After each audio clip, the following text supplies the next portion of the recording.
చేయలే. మీరు అంత మొహమాట పడితే మీరు నాయకులు ఎలా ఎదుగుతారు?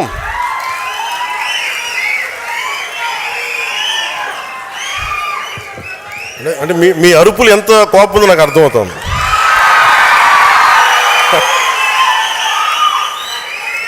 అంటే అందరూ ఏమనుకుంటారండి, ఇతను ఎక్కడో కూర్చొని బిల్డింగ్లో కూర్చుంటాడు, బయటికి రాడు, ఇతనికి ఎవరు చెప్పరు అనుకుంటారు. నాకు ఎవరు చెప్పక్కర్లేదు, నేను అన్నీ చూస్తూ ఉంటాను. అరే ఏమి చూడకుండా ఏం అర్థం చేసుకోకుండా ఇంతకాలం పార్టీ నడిపేస్తాం యాక్సిడెంట్గా. ఏదో పెద్ద మనసుతోటి తల్లి బిడ్డ న్యాయం ఇంకోసారి కానీ అనుకోండి. సో దీంట్లో జనసేన మీరు రేపొద్దున తీసుకున్నప్పుడు జనసేన సిద్ధాంతాల గురించి కొంచెం మీకు చెప్పాలి. అంటే మీరే తిట్లు తింటారు. మీ వాడికి కన్ఫ్యూజన్ ఉంది, ఒకరోజు సనాతన ధర్మం అంటాడు, ఇంకో రోజు ఆ కులం అంటాడు, ఇంకో రోజు ఇది అంటాడు. అలాగే బిడ్డ మీకోసం అన్నీ చెప్తాను నేను.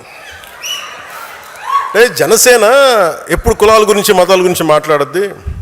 అంటే నేనేం చెప్పాను, మనకున్న 7 సిద్ధాంతాల్లో కులాలని కలిపే ఆలోచన విధానం, మతాల ప్రస్తావన లేని రాజకీయం. అసలు ఇలా కుదురుద్దా అంటారు. ఒక ఉన్నతమైన ఆశయం పెట్టుకుంటాం. అంబేద్కర్ గారు చెప్పినట్టుగా కాస్ట్ అనలైజేషన్, కుల నిర్మూలన జరగదు ఈ దేశంలో. అదొక ఆశ అంతే. ఈరోజు మాట్లాడితే ఒక కులం ఇంకో కులపు వాళ్ళని అంతర్గతంగా ఇంటర్ కాస్ట్ మ్యారేజెస్ చేసుకుంటే కుల నిర్మూలన జరగదు. దాసరి రంగాచారి గారు చిల్లర దేవుళ్ళు తెలంగాణ సమాజం గురించి రాసి